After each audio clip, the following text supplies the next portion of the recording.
My cousin Mark has hated me since we were 7. I never knew why. At family parties, he would not look at me. At holidays, he would leave the room when I entered. I thought it was jealousy or insecurity or something I'd done that I could not remember. I spent years trying to figure it out. I asked my mother. She said Mark was just difficult. I asked my grandmother. She changed the subject. Everyone knew something. No one would say it. Last year at our grandmother's funeral, Mark pulled me aside. We were standing by the coffee urn. The same coffee urn at every family funeral. He looked at me. He said I want to know why he had always hated me. I said yes. He said our grandfathers made a promise. My grandfather broke it. His grandfather died, waiting for him to keep it. Then he said I was not the problem. I was just the reminder. Then he walked away. I stood there by the coffee urn. The funeral went on around me. People cried. Someone ate a cookie. I just stood there. A promise. A broken promise. A dead grandfather. And 40 years of silence that had turned into hatred between two cousins who never knew why. I spent the next 6 months finding out what that promise was. I talked to everyone who would talk to me. Old aunts. Family friends. The lawyer who handled my grandfather's estate. I found letters. I found deeds. I found a story my family had been hiding since 1962.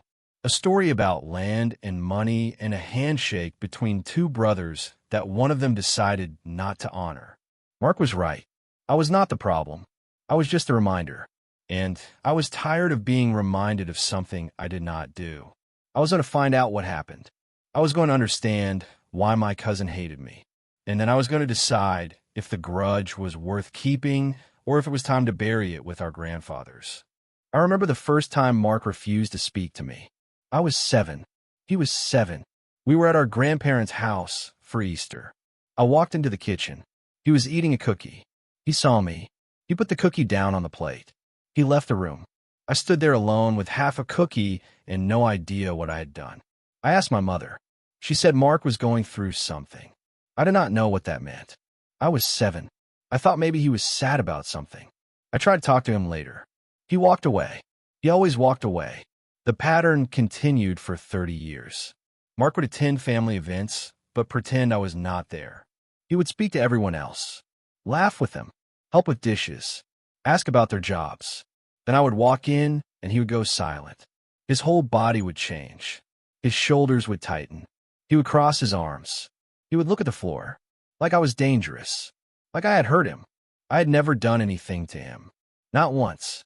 I had never hit him, never stole from him, never said a mean word. I tried to be friendly. I tried to ask about his life.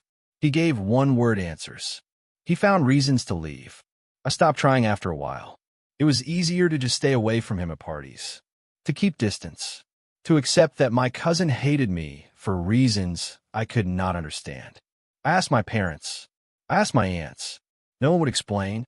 They just said Mark was private, or Mark held grudges. No one would say what the grudge was about. I asked my grandmother once. She was old. She was sick. She looked at me. She said some things were better left in the past. I asked what things. She said she could not remember. She was lying. I could see it in her eyes. She knew. Everyone knew. They just would not tell me. I was the only one in the family who did not know why my cousin hated me. That was the cruelest part. Not the silence. The fact that everyone else understood. Everyone else had the information. They just decided I did not deserve to know. So I grew up confused, thinking I had done something wrong, thinking I was unlikable, thinking there was something broken in me that made my cousin treat me like a threat. I spent 30 years trying to fix something I did not break, and no one would tell me what it was. Until the funeral, until Mark pulled me aside by the coffee urn, until he said the words that changed everything. Our grandfathers made a promise. Your grandfather broke it. My grandfather died waiting. You are not the problem. You are just a reminder. That was the first time anyone had told me anything. It was not an explanation. It was a key to a door I did not know existed. I spent the next 6 months walking through it, finding out what the promise was, finding out why my cousin hated me, finding out that the grudge was never about me. It was about 2 men who died before I was born, and the children they left behind to fight a battle they did not start. Ruth was the only person Mark spoke to at family gatherings. She was my grandmother. His too. She was the bridge between us. The only one who could sit in the same room with both of us without taking sides. Mark would sit next to her every holiday. She would hold his hand. They would whisper. I asked her once why Mark did not like me. She said he did not dislike me. He disliked what I represented. I asked what I represented. She said that was not her story to tell. She was 84 years old. Her eyes had seen too much. Her mouth said too little. I did not push her. I was taught not to push. I thought about that conversation for years. What could I possibly represent? I was just a nephew, a cousin, a kid who showed up to Christmas and ate too much pie. I did not own anything. I had not inherited anything. I had not been given anything Mark had not also been given. We were the same age. We had the same grandparents. We grew up in the same town. But maybe that was the point. Maybe I'd been given something Mark had not. And no one had told me. And he had known his whole life. He had been carrying that knowledge since we were children, while I walked around wondering what I did wrong. He knew. Everyone knew. They just would not tell me. I started watching Mark more carefully after that conversation. I noticed how his eyes follow me at parties. Not with anger. With something else. Something older. Something that looked like grief. He was not angry at me. He was grieving something. Something he believed I had taken from him. Something I did not even know existed. I asked my mother again. She said Mark had always been jealous. I asked jealous of what? She said she did not know. She was lying. I could see it in her face. The same face my grandmother made when she said that was not her story to tell. The women in my family were protectors. But they were not protecting me. They were protecting the secret. The secret of what I represented. The secret of what Mark believed should have been his. The secret that made a 7-year-old boy put down a cookie and leave the room. I would spend 6 months after the funeral finding out what that secret was. I would talk to everyone who would talk to me. I would find letters and deeds and old photographs.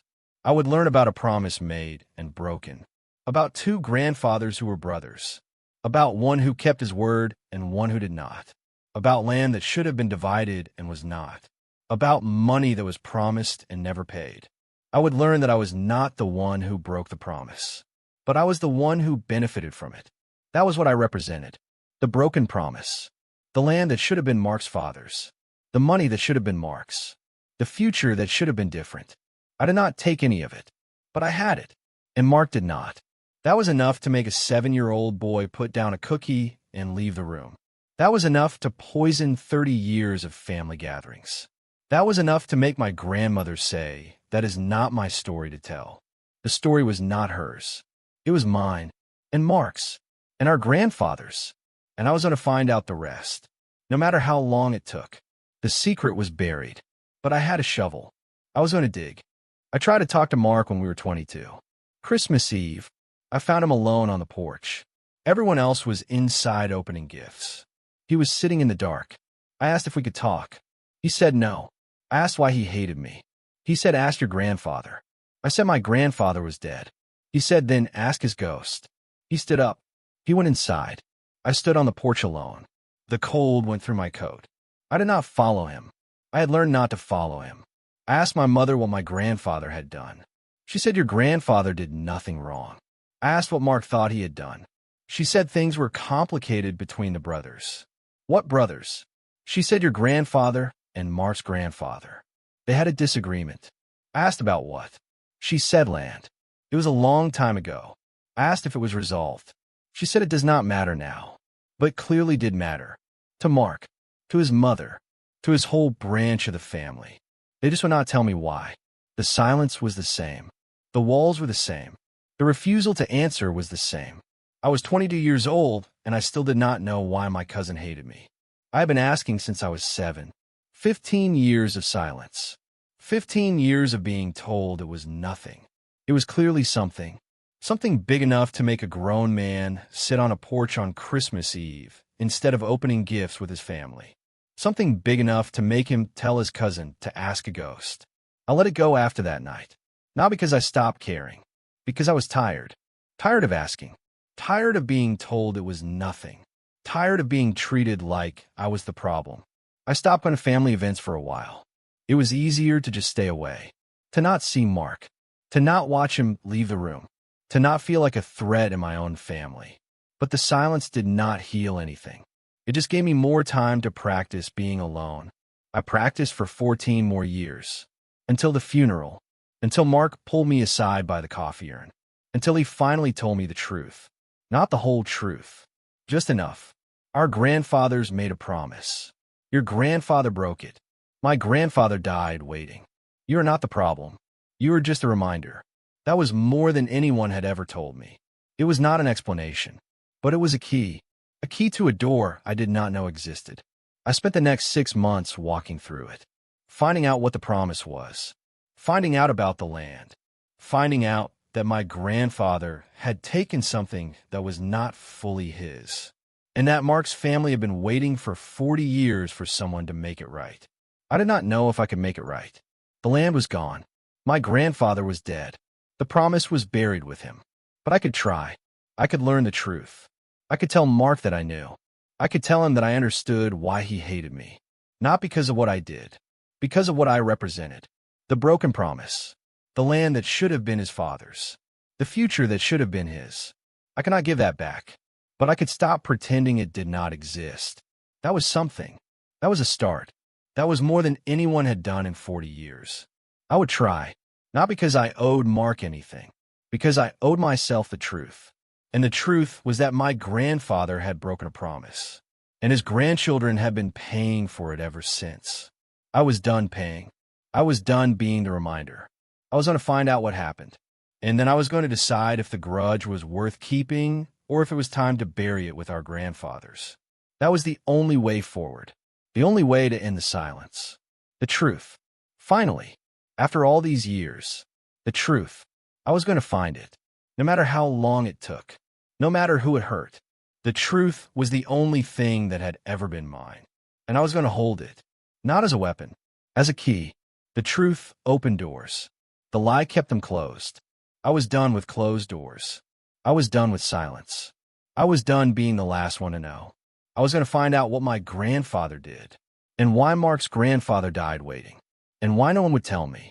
I was going to find out, and then I was going to decide what to do next. That was the only way.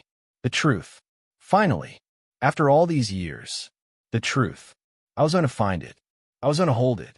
I was going to end the silence. That was my promise. Not to Mark, to myself. The silence ends with me. I started digging after the funeral. Property records, old deeds, wills. My grandfather and his brother had inherited land from their father. Equal shares, 50 acres each. Adjacent parcels. My grandfather sold his land to a developer in 1985. Mark's grandfather kept his. But there was a problem. Access. My grandfather's land had the road. Mark's grandfather's land was behind it. Without access, the land was worthless. My grandfather had promised his brother an easement, a right-of-way, a path to the road. I found the letter, dated 1962. I promise to grant you and your heirs permanent access across my property. My grandfather signed it. Then he sold the land to a developer. The developer refused to honor the easement. My grandfather said it was not his problem anymore. Mark's grandfather sued. He lost. The developer had deeper pockets. Mark's grandfather died in 1998. His land was still landlocked. Worthless.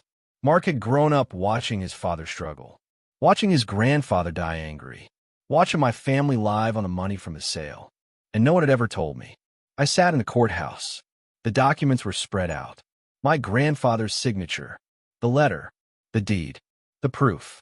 40 years of silence. Mark watching me and saying nothing. My family pretending the land was sold fair and square. It was not fair. My grandfather took advantage of his brother. Then he let him sue alone, let him lose alone, let him die alone. And my family told the story like my grandfather was the smart one. They never mentioned the brother, never mentioned the promise, never mentioned the easement. They just took the money and moved on. I closed the file. I walked my car. The truth was in my bag. My grandfather was a liar, and I had spent 36 years benefiting from his lie without knowing it. Mark knew. He always knew. That was why he put down the cookie. That was why he left the room. He was not angry at me.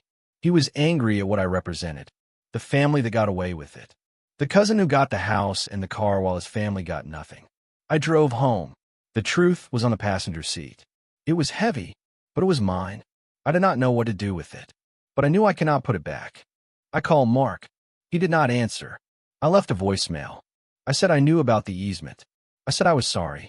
He called back 3 hours later. He said I did not know, but my family did. They had always known, and they never did anything to fix it. I said I wanted to fix it now. He laughed. Not a happy laugh. A tired one. He said the land was sold 30 years ago. There was nothing to fix. I asked what he wanted. He said he wanted someone in my family to admit that my grandfather stole from his grandfather. That was his word. Stole.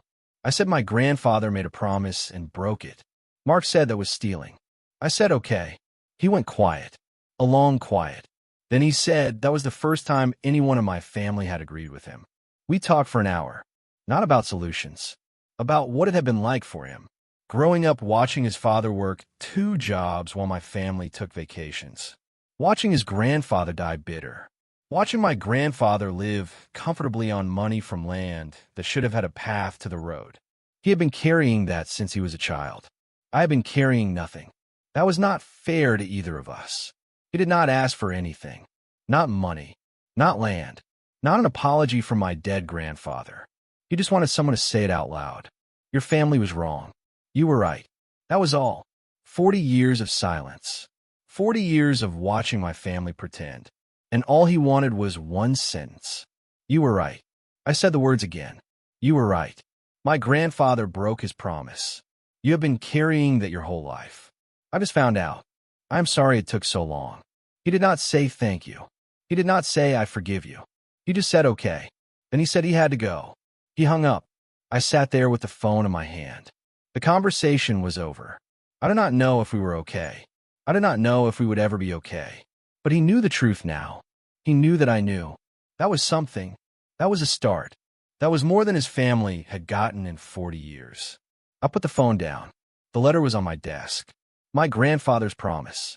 The promise he broke. I looked at it. I did not know what to do with it. But I knew I could not put it back. The truth was out. The silence was broken. That was the only thing that mattered. That was the only thing that had ever mattered. The truth. Finally. After all these years, the truth. I sat at my desk. The letter was in my hand. I promised to grant you and your heirs permanent access. He did not keep that promise, but I would keep mine. I would tell the truth, even if it cost me, even if my family never forgave me. The truth was the only thing that had ever been mine. I was not going to give it back. I put the letter on the desk. I went to bed. The truth was in the room. I was in the room. We were together. Not comfortably, but truly, and truly was enough. Truly was everything. I slept. The truth slept with me. We were learning to live together. The truth and me. It was not easy, but it was real. And real was all I had ever wanted.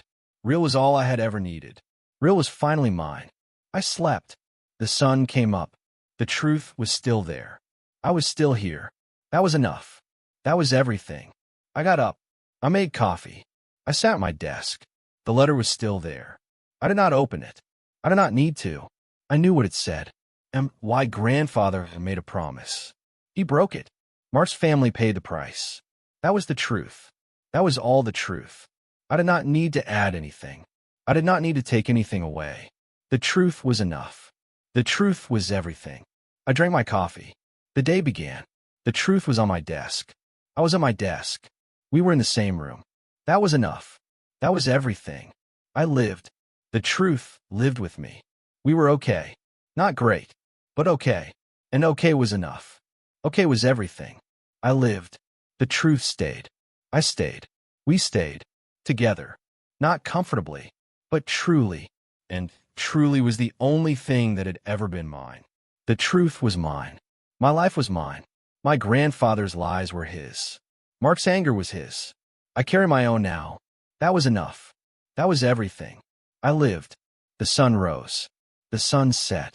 I was still here. The truth was still here. That was enough. That was everything. I lived. I am living. The truth is with me. I am with the truth. We are together. Not happily, but truly. And truly is enough.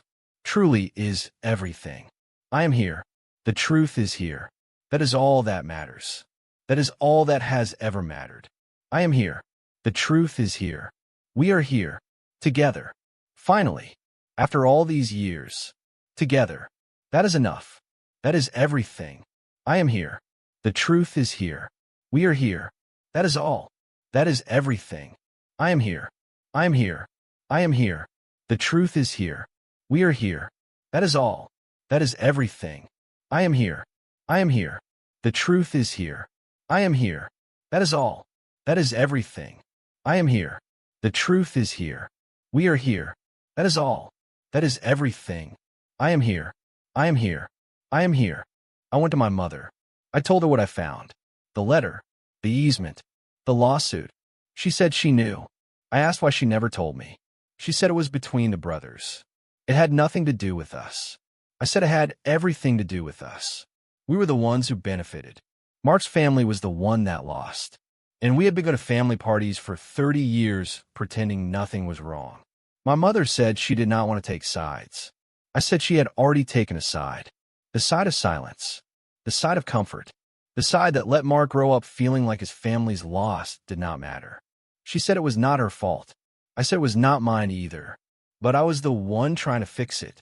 She was the one still hiding. I asked my mother if she would come with me to talk to Mark. She said no. I asked if she would write a letter. She said she did not know what to say.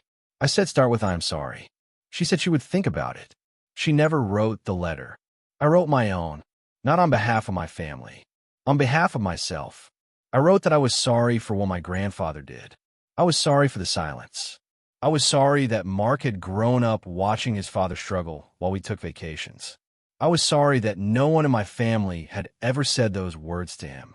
I was sorry that I was 36 years old before I learned the truth. I mailed the letter. I did not tell my mother. I did not ask for permission. I just wrote it. I signed my name. I put it in the mailbox. It was not enough. It would never be enough. The land was still worthless. The promise was still broken. The money was still spent. But Mark deserved to hear someone say, I'm sorry. Even if it came from the cousin who did not know. Even if it came 30 years too late. I mailed the letter. I did not wait for a reply. I was not writing for his response. I was writing because it was the truth. And the truth was the only thing that had ever been mine. I'm over at where silence ends. Subscribe if any of this sounds familiar. Mark called me a week later. He said he got the letter. He said thank you. Not for the apology. For the acknowledgement. For finally saying out loud what his family had known was true. I asked if we could have coffee sometime. He said maybe. I said okay. I did not push. He had been pushed enough by my family. He would come when he was ready. Or he would not. Either way, he knew the truth. He knew I knew. That was more than he had before. That was something. That was a start. I put the phone down. The letter was gone. The truth was still here. I was still here. That was enough. That was everything. I sat at my desk. The documents were in the drawer. I did not need to look at them anymore. I knew what they said. My grandfather made a promise. He broke it. Mark's family paid the price. My family stayed silent. I broke the silence. That was my promise. And I kept it. The truth was out. The rest was up to Mark. I could not fix the past. I could only stop repeating it. I stopped. The silence ended with me. That was the only promise that mattered now. That was the only promise I could keep. I kept it. The truth was mine. My life was mine. My grandfather's lies were his. Mark's anger was his. I carry my own now. That was enough.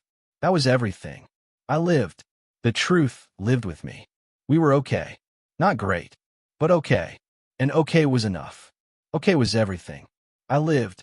The truth stayed. I stayed. We stayed. Together. Not comfortably, but truly. And truly was the only thing that had ever been mine. The truth was mine. My life was mine. I carry my own now. That was enough. That was everything. I lived. The sun rose. The sun set.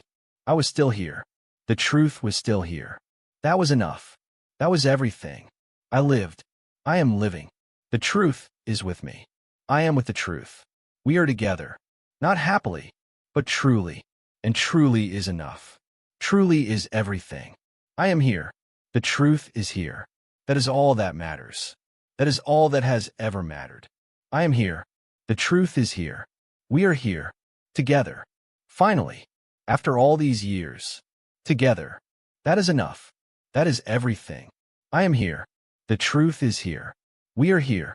That is all. That is everything. I am here. I am here. I am here. The truth is here. We are here. That is all. That is everything. I am here. The truth is here. I am here. That is all. That is everything. I am here. The truth is here. We are here. That is all. That is everything. I am here. I am here. I am here. The truth is here. We are here. That is all. That is everything. I am here. The truth is here. I am here. That is all. That is everything. I am here. The truth is here. We are here. That is all. That is everything. I am here. I am here. I am here. The truth is here. We are here. That is all. That is everything. I am here. The truth is here. I am here. That is all. That is everything. I am here. The truth is here. We are here. That is all. That is everything. I am here. I am here. I am here. The truth is here. We are here. That is all. That is everything. I am here. I drove to Mark's house. I brought copies of the documents. The letter from 1962. The lawsuit. The deed. I laid them on his kitchen table. I said I was not there to argue. I was there to say that my family wronged his. I did not do it, but I benefited from it. And I was sorry. Mark stared at the papers. He did not touch them. He said it took me 30 years to say that. I said it took me 30 years to know. He asked what I wanted. I said I wanted to stop being enemies. He asked if I thought an apology fixed anything. I said no, but it was a start. Mark's wife brought coffee. She looked at me differently than she had at the funeral. Softer, like I was a person instead of a symbol. Mark asked if my mother knew I was there. I said yes. He asked if she sent me. I said no. He asked if she was sorry. I said she was not ready to say that. Mark said she had 30 years to get ready. I said I knew. He sat there. His hands were on the table. He asked why I was different. I said because I found the letter. I read it. I could not unread it. He asked if I was going to tell the rest of the family. I said I already had. He asked what they said. I said they said it was between the brothers. He asked what I said. I said the brothers were dead. The damage was still here. Mark looked at me for a long time. Then he said, okay. Just okay. Not I forgive you. Now let's be friends. Just okay. I said thank you. He said do not thank me yet. He was not sure what came next. Neither was I. But we were sitting at the same table. The documents were between us. The truth was between us. That was more than we had before. I stood up. I shook his hand. He shook mine. I drove home. The truth was in my chest. Mark had carried it his whole life. I had just picked it up. That was the difference between us. The winners got to forget. The losers had to remember. I was done forgetting. I drove home. The sun was setting. The truth was with me. I was with the truth. We were together. Not comfortably, but truly. And truly was enough. Truly was everything. Mark and I have had coffee 4 times since that conversation. We do not talk about the easement anymore. We talk about our kids, our jobs, our lives. He still gets quiet sometimes. I can see him remembering. The weight does not disappear just because someone says sorry. My mother still has not written the letter. I have stopped asking. She is 72. She will not change. I have made peace with that. Mark has not. That is not my responsibility to fix. The land is still landlocked. Mark's father still owns it. He cannot sell it. He cannot build on it. He just pays taxes on something he cannot use. Mark said his father will die angry, just like his grandfather. The promise my grandfather broke will outlive everyone who made it. That is the real tragedy, not the land, the inheritance of anger. Mark is trying not to pass that anger to his kids. That is why he meets me for coffee. That is why he sits across from the cousin who benefited from his family's loss. We are trying to break the cycle. We do not know if it will work, but we are trying. That is more than our grandfathers ever did. I drive home after coffee. The truth is still in my chest. It is lighter now, not because the problem is fixed, because I'm not carrying it alone anymore. Mark carries it with me. We carry it together, not as enemies, as cousins who decided the grudge was not worth keeping. The promise is still broken. The land is still worthless. But we are not adding to the anger. That is the only thing we can control. So we control it. I went back to the property records. I found a developer who bought my grandfather's land. The company went under in 2008. The land was sold again. New owners. I called them. I asked about the easement. They said they had no record of it. The letter from 1962 was not legally binding. It was just a promise. A promise my grandfather signed and then ignored. The law could not help Mark's family. Only people could. I offered to buy a strip of land, a path from the new owners to Mark's father's property. I paid for it myself. Not a lot of money. Enough. I gave Mark the deed. Right away. Permanent. Legally binding. He stared at it. He asked why. I said because his grandfather died waiting for a promise. Mine died without keeping it. Someone should be the one who stops the cycle. Mark did not cry, but his hands shook. He said his father would not accept this. I said that was his choice. But Mark had children. Maybe they would accept it. He took the deed. He did not say thank you. He did not need to. I think about that moment often. Mark's hands shaking over a piece of paper. A path through land that should have been his family's all along. He had waited 40 years for someone to acknowledge what happened. He got a deed. It was not enough. It would never be enough. The land his grandfather lost could not be returned. The years his father struggled could not be given back. But the path meant something. It meant someone in my family finally saw the truth. That was what Mark wanted all along. Not money, not land, just the truth. And someone willing to say it out loud. I do not know if Mark and I will ever be close. We have coffee sometimes. We talk about our kids. He still gets quiet. I can see him remembering. The weight does not disappear just because someone buys a path. But we are not enemies anymore. That is enough. The silence between us is different now. It is not the silence of a grudge. It is the silence of two people who have said the hard things and are trying to figure out what comes next. The promise was broken in 1962. It took until last year for someone to try to fix it. That someone was me. Not because I was responsible, because I was able. There's a difference. My grandfather could have fixed it. He chose not to. My mother could have apologized. She chose silence. I could have walked away. I chose to buy a path. That is the only thing I control.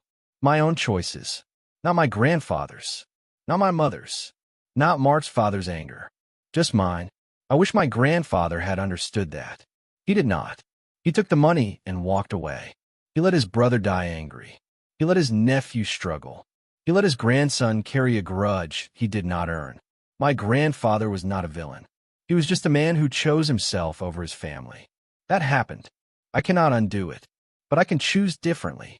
I did. I bought a path. I gave Mark a deed. I told him the truth. He deserved it. His father deserved it. His grandfather deserved it. The promise was broken, but the silence is over. That is the only promise I can make. The only one that matters. I'm over at where silence ends. What promise did your family break that you are still waiting for someone to keep?